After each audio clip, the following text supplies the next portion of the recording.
కర్ణుడి చావుకి 100 కారణాలైతే BRS party ఓటమికి 10 రకాలుగా ప్రధాన 10 కారణాలు ఉన్నాయి.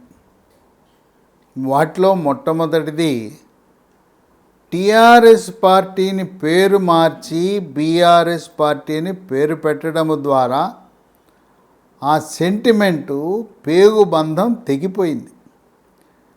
ఈ పార్టీ ఉద్యమ పార్టీ.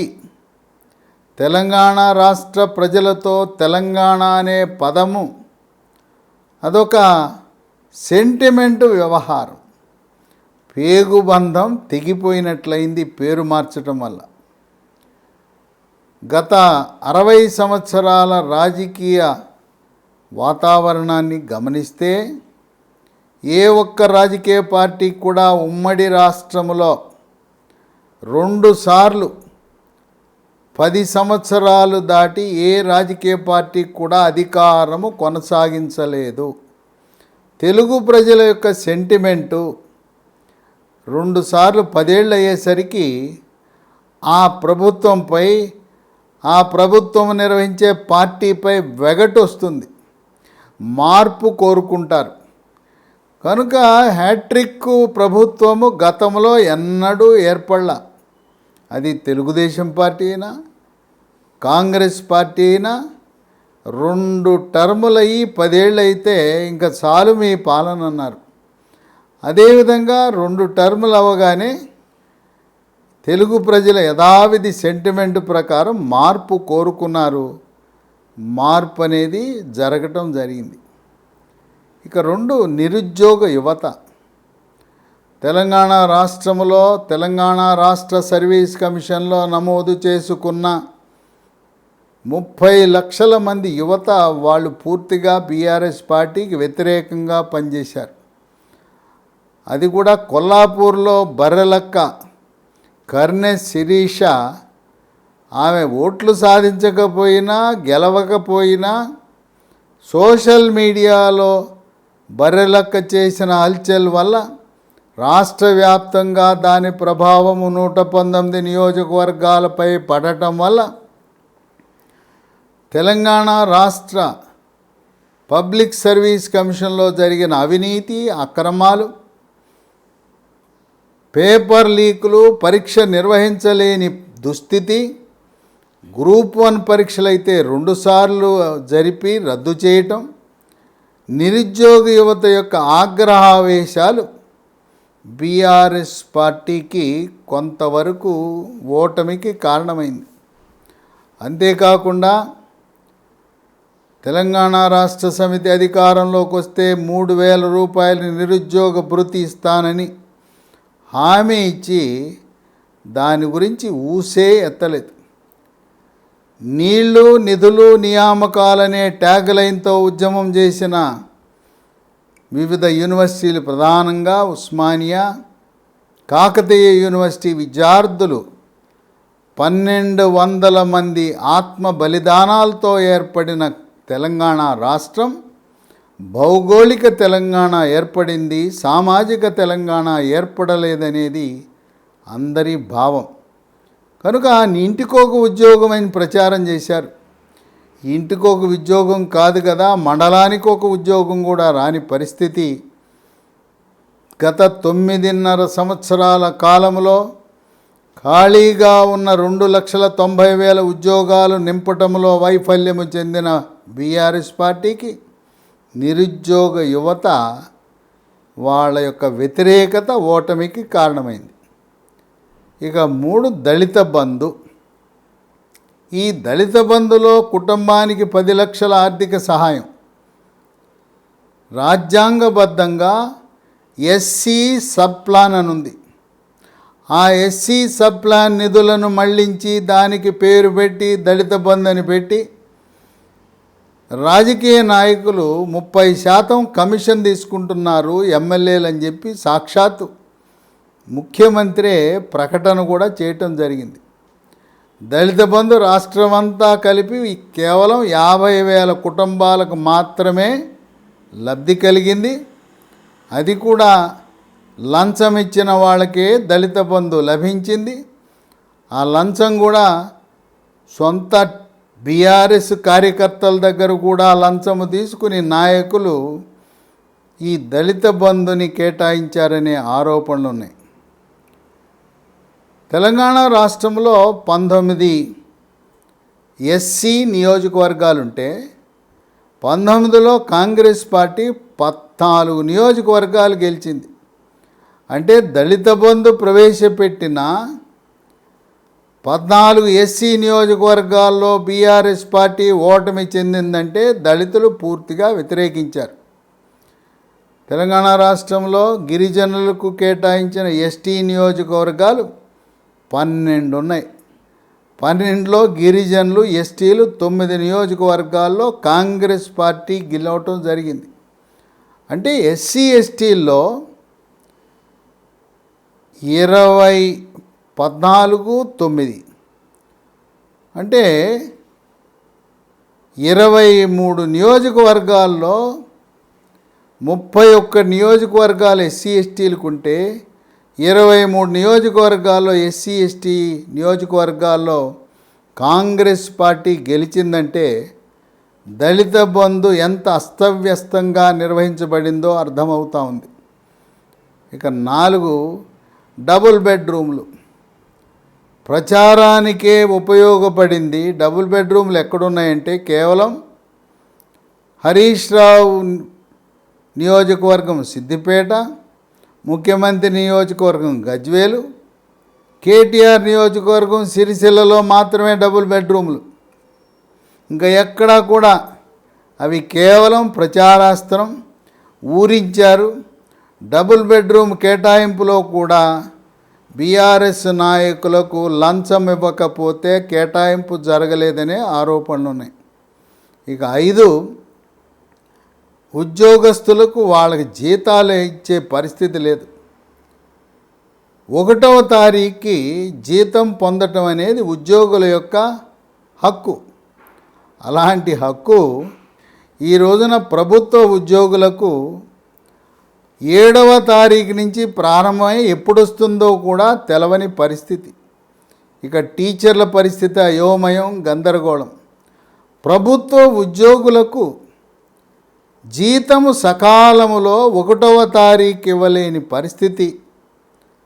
పైగా బీఆర్ఎస్ ప్రభుత్వం తెలంగాణ రాష్ట్రము ధనిక రాష్ట్రము, తలసరి ఆదాయం పెరిగింది, 1 ఎకరము అమ్మితే 100 కోట్లు వస్తాయి, ఇలా గొప్పలు చెప్పుకునే తెలంగాణ రాష్ట్ర ప్రభుత్వము ఉద్యోగస్తులకి 1వ తారీఖు జీతము ఇవ్వని కారణం వల్ల పూర్తిగా ఉద్యోగులందరూ కూడా బీఆర్ఎస్ పార్టీకి వ్యతిరేకించడం జరగటం అనేది సత్యం. ఇక 6 ధరణి అని పెట్టి ధరణి పోర్టల్ పెట్టి, ఇదేమి కేసీఆర్ కనుగొన్న కొత్త విధానం ఏం కాదు. కేంద్ర ప్రభుత్వము ప్రవేశపెట్టిన పథకం. రాష్ట్రాల్లో ఉండే భూములను సర్వే చేయటం, కంప్యూటరీకరణ, డిజిటలైజేషన్ చేయటం అనేది కేంద్ర ప్రభుత్వ పథకం. ధరణి అని చెప్పి ఆ ధరణి పెట్టి గ్రామాలలో ఉండే విఆర్ఓ విఆర్ఏ వ్యవస్థను రద్దు చేయటం. ఇక ఆర్డీఓలు కూడా అవసరం లేదు. ఈ తెలంగాణ పబ్లిక్ సర్వీస్ కమిషన్లో ఇక మీదట డిప్యూటీ కలెక్టర్లు ఆర్డీఓ పోస్టులకి ప్రకటనలు కూడా విడుదల కావని చెప్పి పుకార్లు పుట్టినాయి. రెవెన్యూ వ్యవస్థను పూర్తిగా నిర్వీర్యము చేసి కేవలం 1 మ్యాన్ షో, కలెక్టర్ ఏమనుకుంటే అది చేసే విధంగా ధరణి పోర్టల్ని రూపొందించి రాజకీయ వ్యవస్థ ప్రభుత్వం చేతిలోకి గ్రామాలలో ఉండే భూములు, పట్టణాల్లో ఉండే స్థలాలు, విలువైన ఆస్తులు ధరణి పోర్టల్ ద్వారా బీఆర్ఎస్ నాయకులు దాన్ని దుర్వినియోగం చేసి ఖరీదైన భూములు కబ్జా చేశారనే ఆరోపణలు ఉన్నాయి. ఇక గిరిజనులకు పోడు భూముల సమస్య పరిష్కారం చేయటంలో పూర్తిగా విఫలమైంది బీఆర్ఎస్ ప్రభుత్వం. ఎన్నికల ప్రకటన విడుదల కాకముందు ఏదో నామకే వాస్తే కొద్ది మందికి ఇచ్చినా అనేక మంది గిరిజనులపై రెవెన్యూ, పోలీసు, అటవీ శాఖ వారు కేసులు పెట్టి వాళ్ళు పండించిన పంటను ధ్వంసం చేయటం, వాళ్ళపై క్రిమినల్ కేసులు పెట్టడం, పోలీసులు వేధింపులు జరగటం, రాష్ట్రంలో ఉండే 13 లక్షల ఎకరాల పోడు భూములకు పరిష్కారము చేయటంలో పూర్తిగా వైఫల్యం చెందటం వల్ల గిరిజనులు ఉమ్మడి వరంగల్, ఉమ్మడి ఖమ్మం, ఉమ్మడి ఆదిలాబాద్ ఈ జిల్లాలలో ఉండే గిరిజనులు పూర్తిగా వ్యతిరేకించటం అనేది ఒక విశేషం. ఇక 7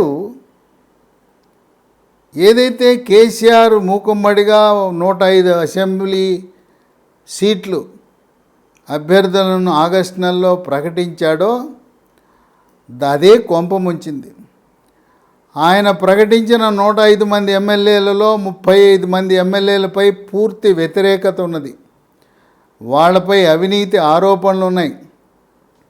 వాళ్ళు నియోజకవర్గాల్లో చిక్కడు దొరకడు సినిమా ఆడిస్తారు, నియోజకవర్గాలకు వెళ్ళరు, హైదరాబాద్ నగరంలో నివాసం, ఏ పని చెయ్యాలన్నా కమిషన్ లేకుండా చెయ్యరు, ప్రజా సమస్యలను పట్టించుకోరు. అటువంటి 35 మంది ఎమ్మెల్యేలు వాళ్ళకి సీట్లు నిరాకరిస్తే వీళ్ళందరూ భారతీయ జనతా పార్టీలో చేరతారు, బీజేపీ బలపడుతుంది, మనకు నష్టం జరుగుతుందని అవినీతి చరిత్ర కలిగిన 35 మంది ఎమ్మెల్యేలకు సీట్లు ఇవ్వటమే కొంపముంచింది. కేసీఆర్ ఏమనుకున్నా అంటే నన్ను చూసి వెయ్యండి, బీఆర్ఎస్ పార్టీకి కారును చూసి వెయ్యండి అని అభ్యర్థించిన ఆ 35 మంది ఎమ్మెల్యేలపై వారికున్న ప్రజలకున్న ఆగ్రహాన్ని వెళ్ళకక్కటం అనేది విశేషం. ఇదే కాకుండా కుటుంబ పాలన, ఆ కుటుంబంలో కేసీఆర్ ఒక్కడే ఉండి పరిపాలిస్తే వ్యతిరేకత వచ్చేది కాదు. సరే, రెండో వ్యక్తి హరీష్ రావు అంటే కొంత సానుకూల ధోరణి ఉంది ప్రజల్లో, ఇద్దరుంటే పర్వాలేదు. కేసీఆర్ హరీష్ రావుతో పరిమితమైతే కుటుంబ పాలన అంత శృతి మించేది కాదు. 2009 సంవత్సరం వరకు అమెరికాలో అన్ని సౌకర్యాలు సదుపాయాలు పొంది ఉద్యమంతో సంబంధం లేకుండా ఉన్న కేటీఆర్ మధ్యలో వచ్చి ఈ రోజున పదవులు అనుభవించటం, మళ్ళీ ఆయన ముఖ్యమంత్రి చేయాలనే ఆలోచన అది కొంపముంచింది. కుటుంబంలో ఎంతమంది అనే ఆలోచన వచ్చింది.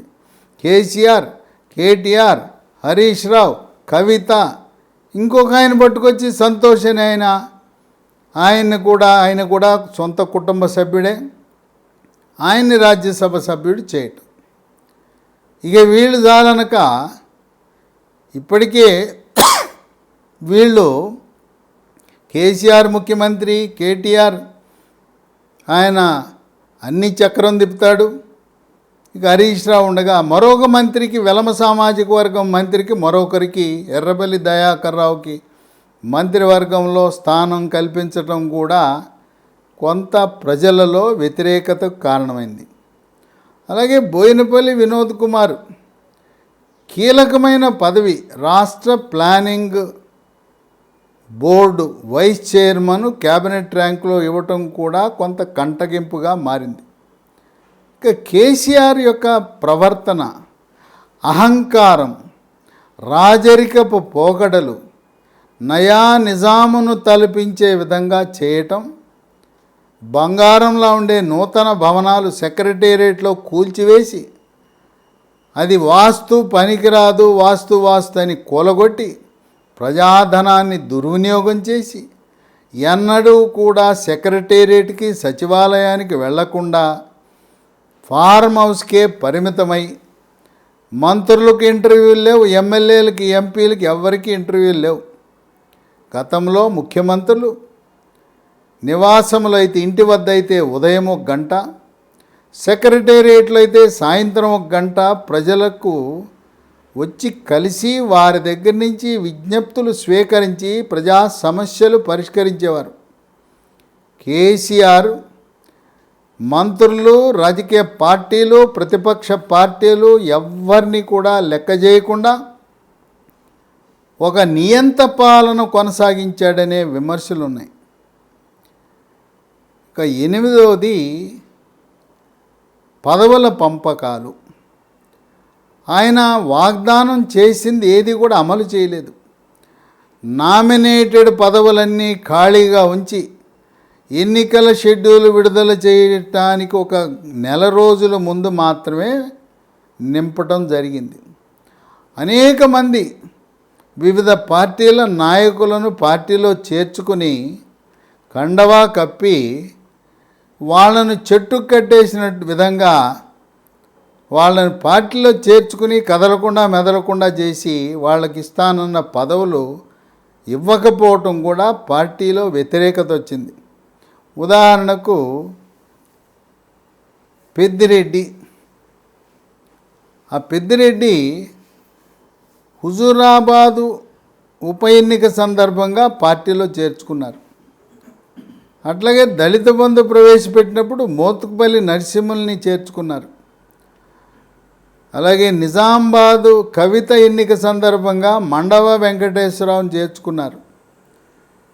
ఇలా వీళ్ళని చేర్చుకోవటమే కానీ వాళ్ళకి ఇచ్చిన హామీలు నెరవేర్చడంలో పూర్తిగా వైఫల్యం చెందాడు. ఉద్యమకారులకు, కవులకు, కళాకారులకు కనీసం ఇంటర్వ్యూ కూడా లేదు. గంటల తరబడి కేసీఆర్తో కలిపి గడిపిన వారికి గత 9.5 సంవత్సరాలలో ఆయన కలిసే భాగ్యమే దొరకలేదంటే ఏ స్థాయికి కేసీఆర్ అహంభావం పెరిగిందో చూడమని చెప్పి కొంతమంది వాళ్ళు ప్రజల్లో మాట్లాడటం కూడా బీఆర్ఎస్ పార్టీకి వ్యతిరేక పవనాలు వీస్తున్నాయి. ఇక 9 ఎన్నికల ముందు ఎన్నికల నామినేషన్ జరుగుతున్న సమయంలో కాళేశ్వరం ప్రాజెక్టులో భాగమైన మేడిగడ్డ బ్యారేజీ కుంగిపోవటం, అలాగే కేంద్ర ప్రభుత్వము నియమించిన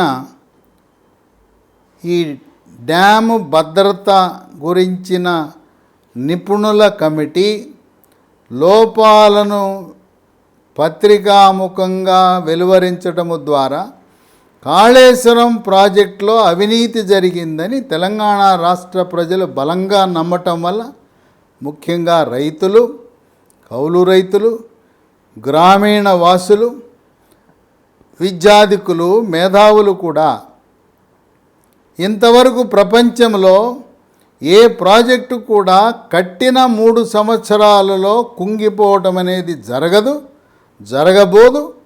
నాణ్యతా లోపం వల్ల, అవినీతి వల్ల మేడిగడ్డ ప్రాజెక్టు పనికి రాకుండా పోయింది, కుంగిపోయిందనే భావన కూడా టీఆర్ఎస్ ఓటమికి కారణమైంది. ఇక 10 ఎస్సీ వర్గీకరణ.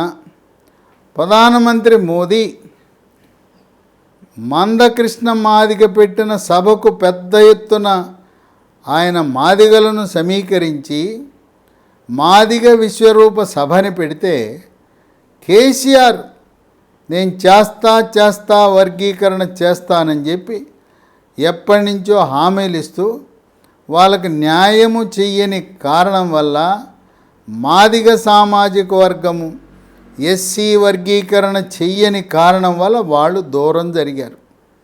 అంతేకాకుండా 2018 తరువాత ఏర్పాటు చేసిన క్యాబినెట్లో ఒక్క మాదిగ సామాజిక వర్గానికి చెందిన వ్యక్తి కూడా మంత్రిగా లేడు.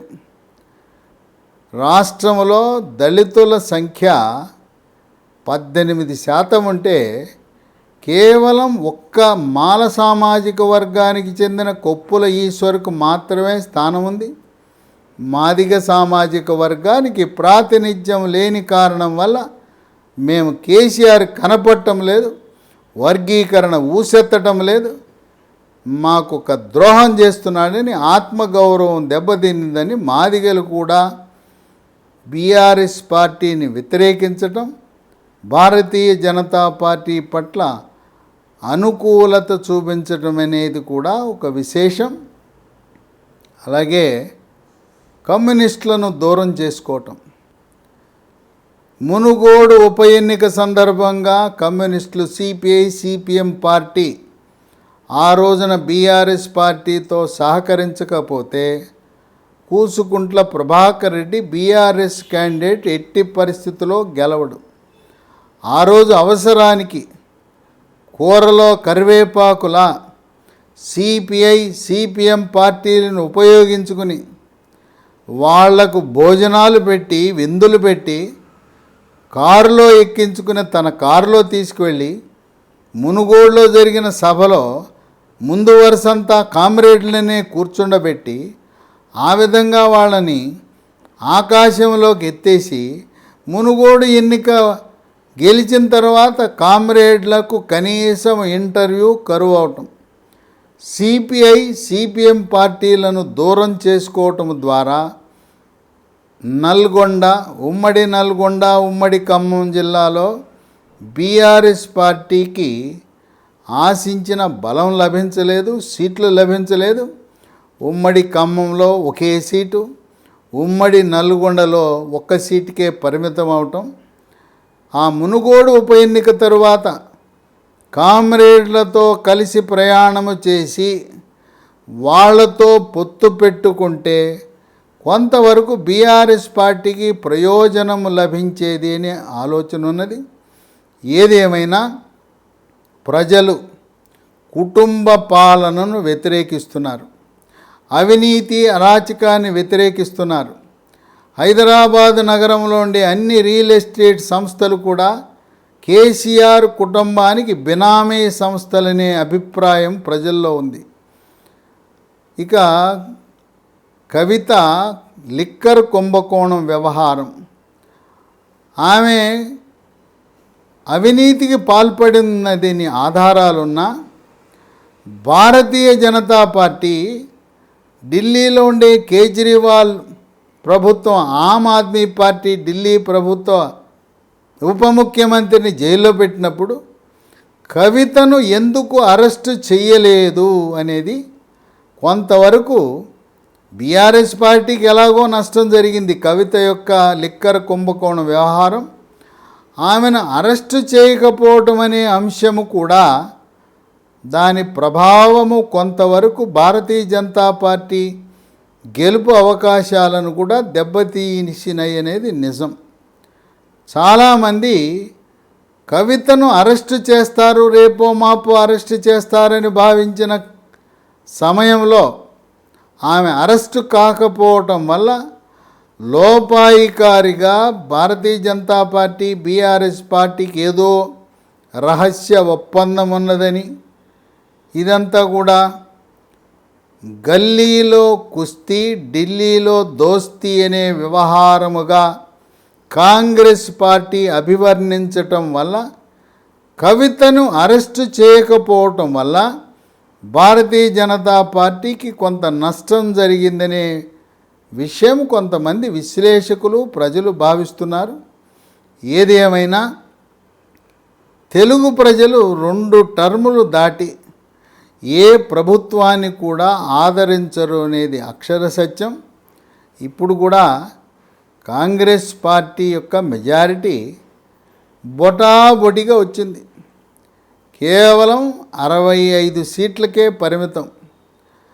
గతంలో మర్రి చెన్నారెడ్డి 2 సార్లు ముఖ్యమంత్రి అయినప్పుడు, వైఎస్ రాజశేఖర రెడ్డి 2 సార్లు ముఖ్యమంత్రి అయినప్పుడు తెలంగాణ రాష్ట్రంలో ఎన్నడూ కూడా 50% సీట్లు దాటి రాలేదు.